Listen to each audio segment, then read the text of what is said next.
கர்த்தருடைய பரிசுத்த நாமத்தில் ஸ்தோத்திரம் உண்டதாக. நம்ம நீதிமொழிகள் 12 பார்த்தோம். 12ல் என்ன அப்படின்னா, மூடருடைய கோபம் வந்து என்ன செய்யும், சீக்கிரத்தில் வெளிப்படும். ஆனால் லட்ச மூடரன் விவேகின்னு சொல்லி பார்த்தோம். அதுபோல் பட்டை குத்துக்கள் போல் பேசுகிறவர்கள் உண்டு, ஞானமுள்ள நாவு தான் அவசியம்னு சொல்லி பார்த்தோம். சத்திய உதடு தான் என்றைக்கும் என்ன செய்யும், நிலைச்சிருக்குமே தவிர மற்றபடி எதுவுமே நிலைச்சிருக்காது. போய் நான் வந்து ஒரே நிமிஷத்தில் என்ன செய்யும், ஒரு நிமிஷம் தான். சத்திய உதடு வந்து 2 நிலைச்சிருக்கோம். ஆனால் பொய் பேசுகிறவங்க உதடு வந்து ஒரே நிமிஷம் தான் சொல்லி பார்த்தோம். ஏன்னா தீங்கை பிணைக்கிற இதயத்தில் இருக்கிறது கபடம், ஆனால் சமாதானம் பண்ணுகிற ஆலோசனைக்காரர் கொண்டது சந்தோஷம். தீங்கை யாரெல்லாம் பிணைக்கிறாங்களோ அவங்க வந்து யாரு, கபடம் நிறைஞ்சுவே இருக்கிறதுனால தான் அவங்க நினைச்சுறாங்க மற்றவங்கள எப்படி கெடுக்கலாம் வைக்கலாம்னு சொல்லி நினைச்சுறாங்க, தீங்கை பிணைக்கிறாங்க. ஆனால் சமாதானமாக இருக்கிறவங்க, மற்றவங்கள சமாதானப்படுத்தணும்னு சொல்லி இருக்கிறவங்க நினைச்சுவாங்க, அவங்க ஆலோசனை கொடுத்து அவங்களை நினைச்சுறாங்க, சரியான வழியில் நடத்துகிறாங்க. அதனால தான் என்னென்னா, நீதிமானுக்கு வந்து நினைச்சது ஒரு கேடுமே நினைச்சது வராது. துன்மார்க்கர் வந்து நீதிமானுக்கு எவ்வளோதான் தீமை செஞ்சுன்னு நினைச்சாலும் அந்த தீமை வந்து என்ன செய்யாது, நீதிமானுக்கு அது வந்து சேராது. அது அவர்களுக்கு என்ன செய்யும், சென்று அடைஞ்சிடும். ஆனால் வந்து பொய் உதடுகள் வந்து கர்த்தருக்கு என்னது அருவருப்புன்னு சொல்லி பார்க்குறோம். நல்லா பார்த்தோம், பொய் நாவு வந்து ஒரே நிமிஷம்தான் அவங்க வந்து பேசுறது உடனே அழிஞ்சு பேருன்னு சொல்லி பார்க்கணும். அதே போல் பொய் உதடு வந்து கர்த்தருக்கு என்னது அருவருப்பானதுன்னு சொல்லி பார்க்குறோம். ஆனால் உண்மையாக நடக்கிறவர்கள் தான் கர்த்தருக்கு என்ன செய்யுது, பிரியம். அடுத்தபடியாக விவேகமுள்ள மனுஷன் நினைச்சிடான், அறிவை நினைச்சுதான் அடக்கி வைக்கிறா. ஆனால் மூடரண்டு இருதயம் நினைச்சது மதியினத்தை நினைச்சது பிரசித்தப்படுத்துறது. ஜாக்கிரதையோட கை வந்து நினைச்சு ஆளுகை செய்யும், ஆனால் சோம்பேறி நினைச்சுவான் பகுதி கற்றவன் ஆகிறான். மனுஷனுடைய இருதயத்தில் உள்ள கவலை நினைச்சதும் அது வந்து ஒடுக்கும், ஆனால் நல்வார்த்தை நினைச்சது மகிழ்ச்சியாகும். அதுதான் மனுஷனுடைய கவலை வந்து நினைச்சக்கூடாது, இருதயத்தில் வைக்கவே கூடாது. எப்பொழுது நம்ம நினைச்சணும், மகிழ்ச்சியாகவே இருக்கணும். அதுக்கு நல்ல வார்த்தைகளை பார்த்து நம்ம நினைச்சோம் பேசணும். நல்ல வார்த்தையில பேசும்போது நம்ம இருதயத்தில் எப்போ நினைச்சதோ மகிழ்ச்சி நினைச்சு கிடைக்கும். நீதிமான் வந்து தன் அயலானை பார்க்கல நினைச்சதான் ஒரு மேன்மை உள்ளவனா இருக்கிறான். ஆனால் துன்மார்க்குடைய வழி நினைச்சது மோசப்படுத்துகிற வழியா இருக்கிறது. சோம்பேறி நினைச்சான், தன் வேட்டையாடி பிடித்ததை கூட என்னதில்லை அவனால் சமைக்க முடியதில்லை. ஏன்னா அந்த அளவில் சோம்பேறித்தனமாக இருக்கிறான். அதனால கஷ்டப்பட்டு வேட்டையாடிட்டு வந்தாலும் அதை சமைச்சு அவனால் சாப்பிட முடியல. ஆனால் ஜாக்கிரதையோட பொருள் வந்து என்னது அருமையாக இருக்கிறது. ஜாக்கிரதையாக நடப்பிடிக்கிறோட பொருள் கொஞ்சமாக இருந்தாலும் அது வந்து நல்லா இந்த திருப்திகரமாக நினச்சது இருக்குது. அதான் கருத்து சொல்கிறார், நீதியின் பாதையில் தான் என்னது ஜீவன் உண்டு, ஆனால் அந்த பாதையில் மரணம். நம்ம யார் யார் நீதி செஞ்சிட்ருக்கோமோ அந்த பாதையில் நமக்கு நினச்சது ஜீவன் இருக்குது. நான் அநியாயம் செஞ்சால் அநியாயம் செய்கிறவங்களுக்கு மரணம் தான் உண்டுன்னு சொல்லி பார்க்குறோம். இடத்துல நீதிமொழிகள் 13வது அதிகாரம் 13வது அதிகாரத்தில் ஞானமுள்ள மகன் என்ன செய்யறோன்னா தகப்பனுடைய போதகத்தை கேட்குறான்னா. தகப்பனுடைய போதகம் எது, சபையில் என்ன போதகம் சொல்லி என்ன செய்கிறாங்களோ, பிரசிங் கேட்குறாங்களோ அதெல்லாம் என்ன செய்யுது கேட்கணும். அதுதான் தகப்பனுடைய போதகம். பெற்ற தகப்பனுடைய சொல்ல எப்படி கேட்குறோமோ அதே போல் கர்த்தருடைய சொல்ல நம்ம கேட்கணும். கர்த்தருடைய கற்பனைகள் கட்டளைகள் என்ன செய்யணும், கீழ்ப்படிந்து நம்ம கேட்கணும். அது வந்து நமக்கு ஆசீர்வாதம். ஆனால் பரியாசக்காரன் என்ன செய்யறான், அந்த கடிந்து கொள்வதற்கு என்ன செய்ய மாட்டான், செய்து கொடுக்க மாட்டான். மனுஷன் தன் வாயின் பலனால் என்ன செய்யறான், நன்மை என்ன செய்யறான், புசிக்கிறான். ஆனால் துரோகிகளின் ஆத்மாவை என்ன செய்யுது, கொடுமையை என்ன செய்யுமா, புசிக்குமா. மனுஷன் தன் வாயின் பலனால் நன்மையை புசிக்கிறான். துரோகியாக இருக்கிறவங்க என்ன செய்கிறாங்க, அவங்க கொடுமையை தான் என்ன செய்கிறாங்க, புசிக்கிறாங்க. அவங்களுக்கு என்னென்னா மற்றவங்கள கொடுமை செஞ்சுட்டு இருக்கணும், துரோகம் செஞ்சுட்டே இருக்கணும்னு நினைக்கும் போது அவங்களுக்கு எப்படி நல்லது நடக்கும், நல்லது நடக்காதுல்ல. அதனால அவங்க என்ன செய்கிறாங்க, துரோகிகள் வந்து என்ன செய்கிறாங்க, கொடுமையை புசித்து கொண்டு இருக்கிறாங்கன்னு சொல்லி பார்க்குறோம். ஆனால் அவங்க இருதயத்தில் இருக்கிறது எப்பவுமே நினைச்சு மற்றவங்களை எப்படி கொடுமைப்படுத்தலாம் வைக்கலாம், அதைத்தான் அவங்களுக்கு இருக்கும். அதனால தான் கொடுமையை புசிக்கிறாங்க. ஆனால் நம்முடைய வாயை நிச்சயமாக காக்கணும். நம்முடைய வாயை காக்கிறவங்க நினைச்சிடறாங்கன்னா தன் பிராணனை காக்குறான்னு சொல்லி பார்க்குறோன்னா ஒரு வாய் கர்த்தரை நம்ம பார்க்குறோம். அவர் பேசும்போது சொல்லுவார், அவர் வாய் மௌனமாக இருப்பார். ஏதாவது சொல்கிறதுக்கு தான் அதை சொல்ல பதில் சொல்லுவது தவிர மற்றபடி எப்படி இருக்குது. அதே போல் நம்ம நினச்சோம் மற்றவங்கள்ட்ட வந்து ஏதாவது பேசிகிட்டு இருந்தாலும் நம்ம ஒரு வாயின் வார்த்தைகள் இது ஒரு வார்த்தை நல்லதாக இருக்கும், ஒரு வார்த்தை தான் இருக்கும். அதனால் நம்ம நினச்ச அந்த வாயின் வார்த்தையில அடக்கிடணும். நிறைய பேசிகிட்டே இருப்பாங்க, கேட்டுக்கிட்டே இருந்துட்டு ஒரு வார்த்தை 2 வாரத்தில் பதில் சொல்ல படிக்கணும். அதுதான் அப்படி செய்யும்போது அது வந்து நம்மளுக்கு என்னது, நம்ம பிராணனுக்கு அவரு காவலாக இருக்கிறது. ஆனால் அவங்க ஒரு வார்த்தை சொல்ல முன்னாலும் நம்ம 7 வார்த்தை அடுக்கணும் அப்படின்னா அது நிச்சயமாக நமக்கு வாய்க்கு காவல் கிடையாது. அதனால நம்மளுடைய வாய் நினைச்சோன்னா காத்துக்கிடணும். அடுத்தல நம்முடைய உதடுகளை நினைச்சோன்னா விரிவாக தரணும். அப்படி இப்படி நல்லவங்க இல்லாதவங்க பாருங்கள், மற்றவங்களை கெடுத்து பேசுறதுக்கு வாயை அடிச்சு விரிவாய் பேசுவாங்க. அப்படிப்பட்ட பேசுகிறவங்க என்ன செய்வாங்க அப்படின்னா அவங்களுக்கு அவங்களுக்கு கலக்கம் தான் உண்டு. ஐயோ ஏதாவது பேசியிருப்பாங்க, கடைசியில் நினச்சது அது தீமையாகவே வந்து முடிச்சிடும். அதனால் அவங்களுக்கு எது கலக்கமாக தான் கிடைக்கும். அதனால் நம்ம வாய் நினச்சுன்னு விரிவாக திறக்கக்கூடாது. சோம்பேறியுடைய ஆத்மா விரும்பியும் ஒன்று பெறாது. சோம்பேறி தானே நினச்சாங்க, நமக்கு அதை வாங்கணும் இதை வாங்கணும் அப்படி இருக்குன்னு இப்படி இருக்குன்னு நினைப்பாங்க. ஆனால் உழைச்சா தானே அவங்களுக்கு கிடைக்கும். உழைக்காத பிடிக்க இருந்துட்டு நமக்கு அது வேணும் இது வேணும் நினச்சி எப்படி கிடைக்கும்? அதனால தான் அவங்க நினச்சது விரும்புகிறதோ நினச்சது அவங்களுக்கு ஒன்றுமே கிடைக்காதான். ஆனால் ஜாக்கிரதையுடைய ஆத்மா புஷ்டி ஆகுமா. ஜாக்கிரதையாக இருக்கும், இந்த ஆகிறத சாப்பிடணும் இது சாப்பிடக்கூடாதுங்கிறது அவங்களுக்கு தெரியும். ஜாக்கிரதையாக இருந்து சாப்பிட்றதுனால அவங்களுடைய ஆத்மா நினச்சது புஷ்டி ஆகுதா. ஜாக்கிரதைன்னா வேத வசனங்கள் என்ன செய்கிறாங்க, நேரத்துக்கு நேரம் உட்கொண்டுருந்தாங்க. வேத வசனம் உட்கொள்ளும் போது அந்த ஆத்மா நினைச்சது புஷ்டி ஆகிடுது. நீதிமான் வந்து என்ன செய்யறான்னா பொய் பேச்சே வெறுக்கிறான். ஆனால் துன்மார்க்கன் அப்படி இல்லை, அவன் பேசுறதுக்கு என்ன சொல்லுவான், அஞ்ச மாட்டான். அதனால நினைச்ச மாட்டான். போட்டாலும் வாயில் வாரது எல்லாம் பொய் பேசி தான் வரும். பொய் பேசி எப்படி யாரை கெடுக்கலாம் வைக்கலாங்கிறதுனால பொய் பேச்சு தான் பேசுவாங்க. ஆனால் நீதிமான் அப்படி இல்லை. நீதிமான் என்ன செய்வாங்க அப்படின்னா பொய் பேச்சு என்ன செய்யறான் வெறுக்கிறான். ஆனால் துன்மார்க்கன் பொய் பேச்சு பேசுறதுனால அவனுக்கு வெக்கமும் லட்சியம் தான் நினைச்சது அவனுக்கு கிடைக்குது. நீதி வந்து உத்தம மார்க்கத்தானே என்ன செய்யும், தற்காக்கும். நீதி உத்தம மார்க்கத்தான் தற்காக்கும். ஆனால் துன்மார்க்கமாக நினைச்சது பாவி என்ன செஞ்சுமா கவிழ்த்து போடுமாம். ஒன்றுமில்லாத இருக்க தன்னை செல்வனாக பாராட்டுன்னு உண்டு.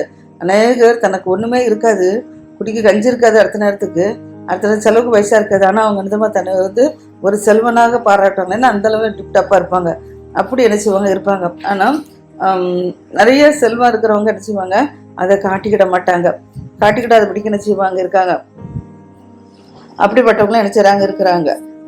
அடுத்தபடியாக மனுஷனுடைய ஐஸ்வர்யம் நினைச்சதுன்னா அவனுடைய பிராணனை நினைச்சதுமா மீட்கும். மனுஷனுடைய ஐஸ்வர்யம் இருக்கும்போது பிராணன் நினைச்சது எவ்வளவு பலனமாக இருந்தால் கூட நினைச்சுறாங்க. ஐஸ்வர்யத்தினால அவங்க பிராணனை மீட்டுக்கொள்ள முடியுது. ஆனால் தரித்திரன் நினைச்சுதான் மிருட்டத்தில் நினைச்சுதான் கேளாது இருக்கிறான்.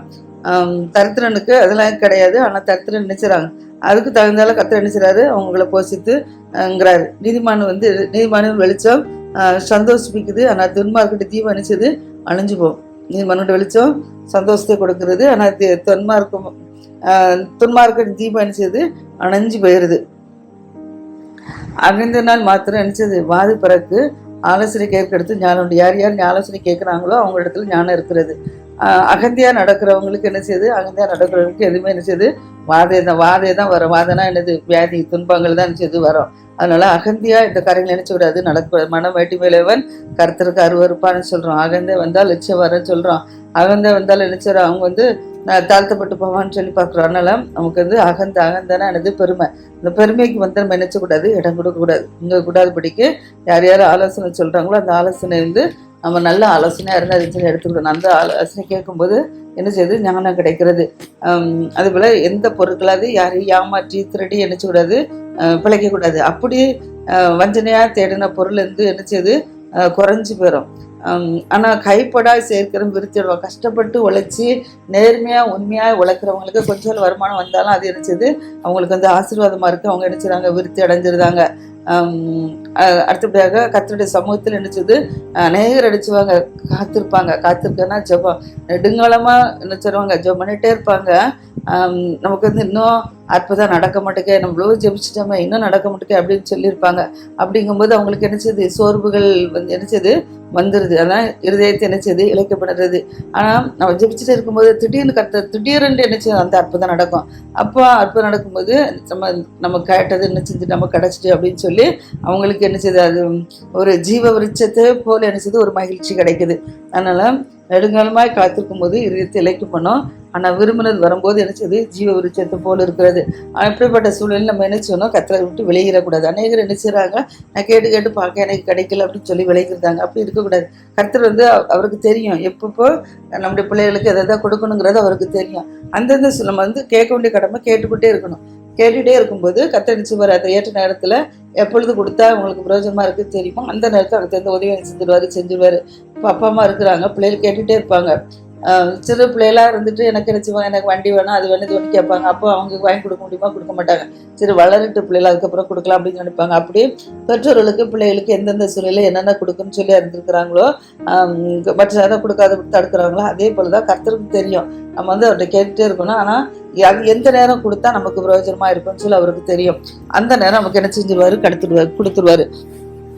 பிள்ளைகளும் பெற்றோர்கிட்ட கிடைக்கிற வரைக்கும் என்ன செய்யணும், கேட்டுக்கிட்டே இருக்கிறது போல தான் நம்ம கர்த்தர்கிட்ட என்ன செய்யணும், கேட்குற வரைக்கும் என்ன செய்யணும், கேட்டுக்கிட்டே இருக்கணும். அடுத்தபடியாக திருவசனத்தை யாரும் என்ன செய்யக்கூடாது, அவமதிக்கக்கூடாது. திருவசனம் வேதத்தில் உள்ள வசனங்களை நம்ம யாரும் அவமதிக்கக்கூடாது. அது அவமதிச்சா அந்த நாசம் தான் நம்ம வரணும், துன்ப துயரம் தான் வரும், நாசம் அடைஞ்சு போயிடும்னு சொல்லி பார்க்குறோம். ஆனால் கர்த்தருடைய கற்பனைக்கு யார் பயப்படுறாங்களோ அவங்க பலன் அடைவான்னு சொல்கிறாங்க. கற்பனை என்னது, யாத்திரான் 20 அதிகாரம் 1வது அதிகாரத்துலேருந்து 17 வசனம் வரைக்கும் இருக்கிறது நம்ம பார்க்குறோம். அந்த நம்ம கற்பனையை பின்பற்றும் போது என்னச்சது, நமக்கு அது நல்ல பலன் கிடைக்கிறது.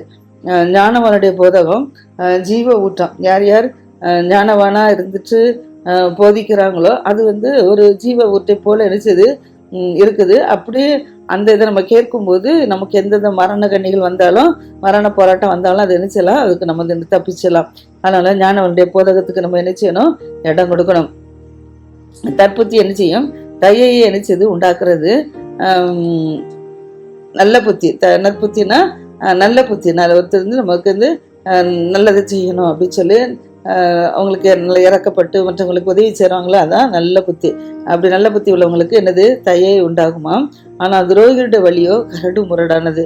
அவங்க நல்லதை நினைக்க மாட்டாங்க, நல்லதை யோசிக்க மாட்டாங்களா, அதனால அவங்களோட வழியெல்லாம் நினைச்சது ஒரு கரடு முரடை போல் நினைச்சதுமா இருக்குமா. விவேகியானவன் நினைச்சிடான், அறிவோடு நினைச்சிடான், நடத்தி கொள்றான். ஆனால் மூடனா நினைச்சிடான், தன் மூடதனத்தை நினைச்சிடான், வெளிப்படுத்துறான். விவேகி அறிவோடு நடக்கிறான், மூடன் நினைச்சிடா தன் மூடதனத்தை நினைச்சிடான், வெளிப்படுத்துறான்.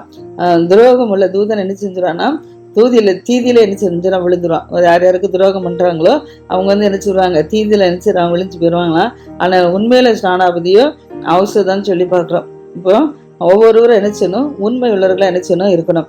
அடுத்தல புத்திமதிகளை யார் யார் தள்ளுறாங்களோ அவங்களுக்கு தரித்திரம் தான் உண்டாகுமா, தரித்திரமும் லட்சியம் தான் உண்டாகுமா. அதனால புத்திமதிகளை நினைச்சக்கூடாது, தள்ளாத படிக்க நினைச்சணும், பாதுகாத்துக்கொள்ளணும். அதே போல கடிந்து கொள்ளுதலை யார் யார் கவனித்து நடக்கிறாங்களோ அவங்க நினைச்சுவாங்க கனமடைவான்னு சொல்லி பார்க்கலாம். அப்போ யாரு கடிந்து கொள்றாங்களோ அதை நம்ம நினைச்சணும், அதை சந்தோஷமா நம்ம நினைச்சணும், ஏற்றுக்கொள்ளணும்.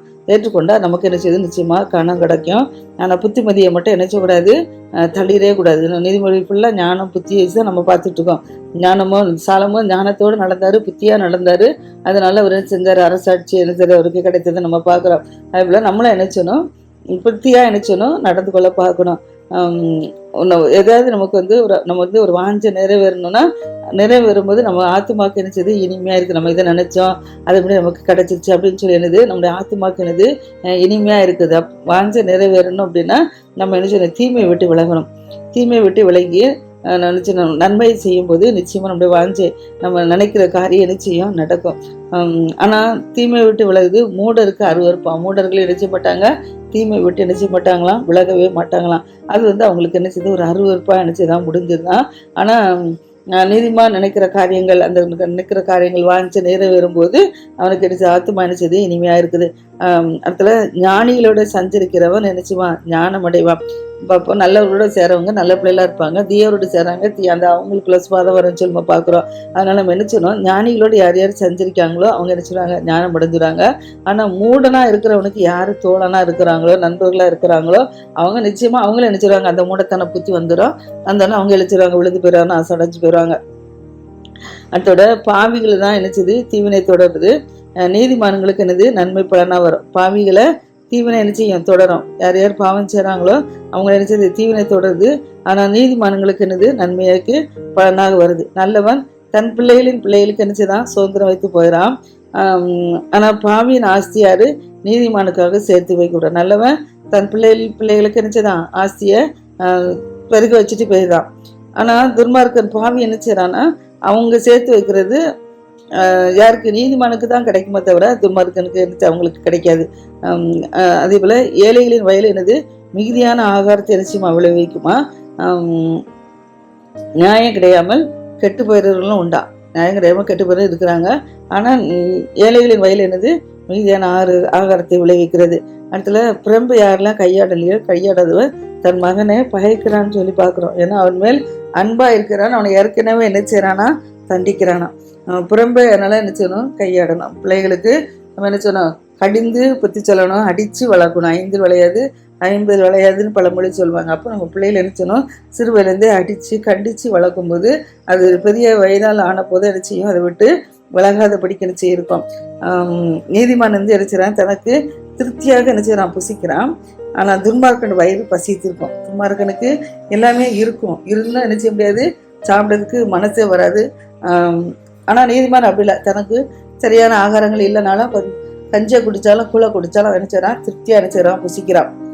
ஆனால் துன்மார்க்கர்கள் எல்லாம் இருந்து நினைச்ச முடியாது, திருப்தியாக புசிக்க முடியாது, அவனுடைய வயிறு பசித்திருக்கும்னு சொல்லி பார்க்குறோம். அடுத்த உடனே 14வது அதிகாரம் அப்படின்னா, புத்தியுள்ள ஸ்திரீ என்ன செய்றா, தன் வீட்டை என்ன செய்றா, கட்டுக்கிறார். புத்தியுள்ள ஸ்திரியோ தன் கைகளால் நினைச்சுதான் அதை எடுத்து போடுறா. அவர் குடும்பத்தில் ஒரு சமாதானம் சந்தோஷங்கள் எல்லாம் இருக்கணும். பொருளாதாரத்தில் எல்லாருமே சரியான முறையில் வச்சு வழி நடத்தணும்னா ஒரு புத்தியுள்ள ஸ்திரியாக இருக்கணும். புத்தியுள்ள ஸ்திரியாக இருந்தால் நமக்கு வர்ற வருமானம் தெரிஞ்சு இந்த வருமானம் இவ்வளவு வந்துருக்கு, இதை நம்ம இப்படி தான் செலவு பண்ணணும் அப்படின்னு சொல்லி தூரம் புத்தியாக ஞானமாக நினச்சிடா நடந்து கொள்வா. அதில் வீட்டிலேயே நினச்சணும், கணவன் பிள்ளைகிட்ட நம்ம இப்படி நடந்தால் நம்ம நினச்சலாம் புத்தியோடு நடக்கலாம் அப்படின்னு சொல்லி நினச்சினா நடந்துக்கிட அவங்க வந்து சரியான முறையில் நடத்தும் போது நினச்சது இருக்கிற. ஆனால் புத்திலாஸ்திரி என்ன செய்கிறா அப்படின்னா தன் கையில் புத்திலாஸ்திரினா எப்போதும் சண்டை போட்டுகிட்டே இருப்பான், யார்கிட்டையும் சொல்லு கேட்குறல அடங்க அப்படி யாராக இருப்பாங்க. இப்படிப்பட்டவங்க என்ன செய்கிறாங்கன்னா தன் கைகளினால என்ன செஞ்சுறாங்க, அதை இடிச்சு போடுறாங்கன்னு சொல்லி பார்க்குறோம். அப்புறம் வந்து நிதானமாக நடக்கிறவன் நினச்சிதான் கர்த்தருக்கு என்ன செய்கிறாங்க, பயப்படுறான். நிதானமாக யார் நடக்கிறாங்களோ அவங்க என்ன செய்கிறாங்க, கர்த்தருக்கு பயப்படுறலாம் இருக்கிறாங்க. ஆனால் தன் வழியில் யார் யார் தார்மாராக நடக்கிறாங்களோ அவரை வந்து என்ன செய்கிறாங்க, கர்த்தரை அலட்சியம் பண்ணுறாங்களா இருக்காங்களாம். மூடன் வாயில் வந்து அகந்துக்கேற்ற விளர்வுண்டா, ஆனால் ஞானவானுடைய உதடுகள் என்னச்சுமா அதை காப்பாற்றுமா.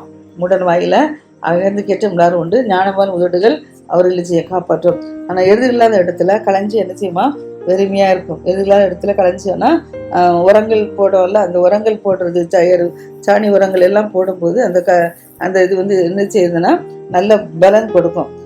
ஒன்றுமே நம்ம போடலை அப்படின்னா பலன் கிடைக்காது. இப்போ உள்ள செயற்கை உரங்களை போடும்போது அது என்னது சரியான முறையில் இந்த ஆகாரங்கள் நல்லா திருப்தியாக இல்லை. ஆனால் வந்து அந்த சாணி உரங்களெல்லாம் போடும்போது அது வந்து என்ன செய்யுதுன்னா நன்றாக என்ன செய்யுது, நல்ல பலன் கொடுக்குது. அதான் எதிர்கால இடத்துல களைஞ்சி என்ன செய்யுமா, வெறுமையாக இருக்குமா. ஆனால் காளைகளின் பலத்தினால என்ன செய்யுது, மிகுந்த வரத்து உண்டுன்னு சொல்லி பார்க்குறோம். அப்புறம் மெய் சாட்சிக்காரன் நினைச்ச மாட்டான், பொய்களை நினைச்ச மாட்டான், சொல்லவே மாட்டான். ஆனால் பொய் சாட்சிக்காரன் நினைச்ச மாட்டான், பொய்களை ஊதிக்கிட்டே இருப்பான். பொய் சாட்சிக்காரன் என்னைக்கும் பொய்யை தான் சொல்லிகிட்டே இருக்கான். மெய் சாட்சிக்காரன் நினைச்ச மாட்டான், பொய் சொல்லவே மாட்டான்னு சொல்லி பார்க்குறோம். பரியாசக்காரன் நினைச்சிடான், ஞானத்தை தேடி நினைச்ச மாட்டானா, கண்டுபிடிக்க மாட்டானா. பரியாசக்காரன் ஞானத்தை தேடினா வந்து அதுக்கு ஒழுங்காக செய்ய கொடுக்குறது இல்லை, அதனால அவன் ஞானத்தை தேடி நினைச்ச முடியாது, கண்டுபிடிக்கும். பரியாசக்காரனுக்கு ஞானம் கிடைக்கவே செய்யாது, இல்லை எங்கேருந்து வர கிடைக்கவே செய்யாது. அதனால தான் அவன் தேடி நினைச்ச முடிய கண்டுபிடிக்க முடியுது. ஆனால் புத்தியில் உனக்கு அறிவு நினைச்சது லேசாக வந்துடுமா. ஞானமும் அறிவோ லேசாக புத்தியாக நடக்கிறவங்களுக்கு நினைச்சது வந்துடுதுன்னு அவங்ககிட்ட ஞானம் இருக்குது, அதனால அறிவு நினைச்சது லேசாக வந்துடுது. தன் வழியை சிந்தித்து கொள்வது விவேகிக்கு ஞானம், ஆனால் மூடர்களோட வஞ்சனையோ மூடத்தனம். தன் விவேகி தன் வழியை என்ன செய்யறான், சிந்தித்து கொள்வான். இப்படி நம்ம நடந்தால் நமக்கு நல்லா இருக்கும் அப்படின்னு சொல்லி ஞானமாக நினைச்சுதான் நடந்து கொள்றான். ஆனால் மூடர்கள் என்ன செய்யறாங்க, அவங்க வஞ்சனை செய்து கொண்டே இருக்கிறாங்களோ வஞ்சனை தான் என்ன செய்யறாங்க, அறுத்து கொண்டு இருக்கிறாங்க. மூடர் வந்து பாவத்தை குறித்து என்ன செய்யறாங்க, பரியாசம் பண்றாங்க. ஆனால் நீதிமான்கள் பாவத்தை குறித்து நினைச்ச மாட்டாங்க, பரியாசம் பண்ண மாட்டாங்க. அவங்களுக்கு என்ன செய்யுது, தயை உண்டுன்னு சொல்லி பார்க்குறோம். இருதயத்தின் கசப்பு வந்து இருதயத்துக்கு தெரியும், அதன் மகிழ்ச்சிக்கு யாரு அந்நியன் நினைச்ச மாட்டான், உடந்தையாக மாட்டான்.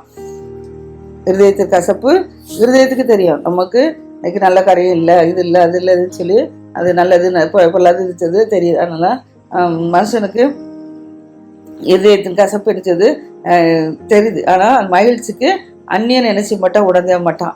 ஒரு மனுஷனுக்கு மகிழ்ச்சி கிடைக்கும் அப்படின்னா அதில் வந்து அந்நியனுக்கு அந்த மகிழ்ச்சி என்ன செய்யாது, கிடைக்காது. நமக்கு ஒருத்தர் கிடைக்குன்னா அது அவரவருக்கு கொடுக்கப்பட்ட மகிழ்ச்சி. அடுத்தால துன்மார்க்கடைய வீடு என்ன செஞ்சுமா, அழிஞ்சுப்போமா. ஆனால் செம்மையானோட கூடாரமோ என்னச்சுமா, செழிக்கும்னு சொல்லி பார்க்குறோம். நீதிமான் என்னதான் நினைச்சாலும் அந்த காரியங்கள் அவங்களுக்கு செம்மையாக நடக்கும். ஆனால் துன்மார்க்கு நினைக்கிற காரியம் அப்படி இல்லை. அதனால தான் துன்மார்க்கோட வீடு என்ன அழிந்துடுது. ஏன்னா அவங்க துன்மார்க்கத்தில் செய்கிறனால அந்த வீடை பாதுகாக்க முடியாது. ஆனால் செம்மையானவருடைய கூடாரம் செழிக்கும். மனுஷனுக்கு செம்மையாய் தோன்ற வழி உண்டு, அது முடிவு மரண வழியா.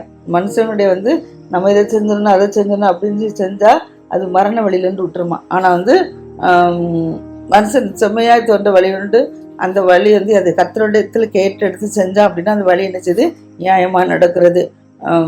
அதில் நகைப்பிலும் மனதுக்கு என்னது துக்கம் உண்டா, ஆனால் மகிழ்ச்சியின் முடிவு சஞ்சலமா. நகைக்கிறவங்களுக்கு மனதுக்கு துக்கம் கிடைக்குது, அந்த மகிழ்ச்சிக்கு அவங்களுக்கு நினைச்சது முடிவுக்கு சஞ்சலம் கிடைக்கும். ஆனால் பின்வாங்க இருதயம் உள்ளவன் நினைச்சிடான் தன் வழிகளையும் நல்ல மனுஷல தண்ணிலே தானே நினைச்சிடானா திருப்தி அடைதானா. பின்வாங்க மனுஷன் இப்போ எதுவுமே கிடையாது. ஆனால் நல்ல மனுஷன் நினைச்சிடான் தண்ணிலே தானே நினைச்சிடான் திருப்தி அடைகிறான்னு சொல்லி பார்க்குறோம்.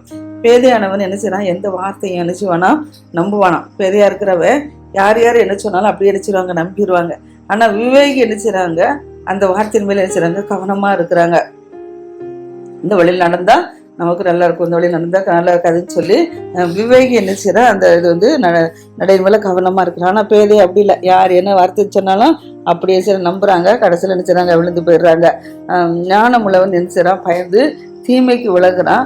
ஆனா மதியனன் மூர்க்கம் கொண்டு நினைச்சிடான் துணிகரமா இருக்கிறான், துணிகரமா நான் அதை செய்யணும் வைக்கணும்னு சொல்லி அவன் இருக்கிறான். ஞானம் உள்ளவன் பயந்து எரிச்சிடான், நம்ம இதை செஞ்சா தீமை வந்துடும் சொல்லி பயந்து எரிச்சிடான், அது விலகிருதான்.